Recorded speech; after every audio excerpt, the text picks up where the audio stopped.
In 2023, the Manhattan District Attorney's Office awarded 10 community-based organizations $20,000 each in funding for youth gun violence prevention.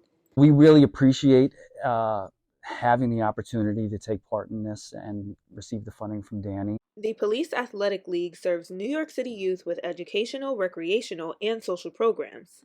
The Harlem Center used the gun violence prevention grant to fund a 10-week workshop. We looked at gun violence in a number of different facets. We looked at it through media. We looked at it through the music that they listen to. We even did a lot with gender-based involvement in gun violence. This resulted in a 4-part podcast called Keeping It Real. This podcast could help you, like, it's not just about owning a gun, it's how you use it. It's how you live by it. And I feel like if you live by it and use it for violence, it doesn't really make you cool. It makes you look dangerous, and that's not cool to me.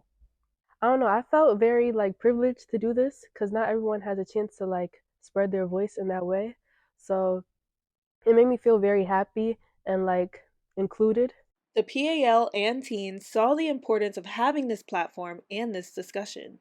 As many of our young people in some way experience or are impacted by gun violence from the communities that they come from, and they often don't have a voice and a platform to express or process what that experience is. And this provided a safe space for them to come together, learn from one another, actively listen to one another, and formulate and validate their own experience and how they relate to their community in the world.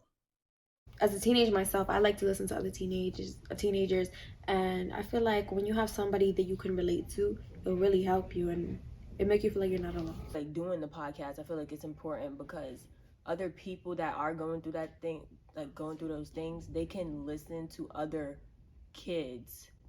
Not only was it girls, but there was boys also talking about the situation. So I feel like it'll influence them better. The thought that where you live around and how much gun violence or who's getting shot around here can, impact not only your family, but, your mental health and yourself as well. Many of them hope to leave a lasting impact in their community. It's not any borough, it's not any community, it's every borough, Bronx, Manhattan, Queens. It doesn't matter where you're from, anywhere around the state. Everybody gets impacted by this. I really hope that, it could let kids my age know that you don't have to be in a position you don't want to be. You don't have to follow everybody on social media. You don't have to live this lifestyle that is so looked upon of. The impact it would have would be giving comfort to the ones who've been through it, been through the trauma and the gun violence, and giving understanding to the ones who haven't been through none of it, feel me? So it will bring awareness. Yeah, so I hope that it'll encourage the older generations to really watch out for their youth and be aware of what they have around them. Honestly, I hope the community listens to our podcast and actually acknowledges it. I hope it really helps other people to let them know that they're not alone.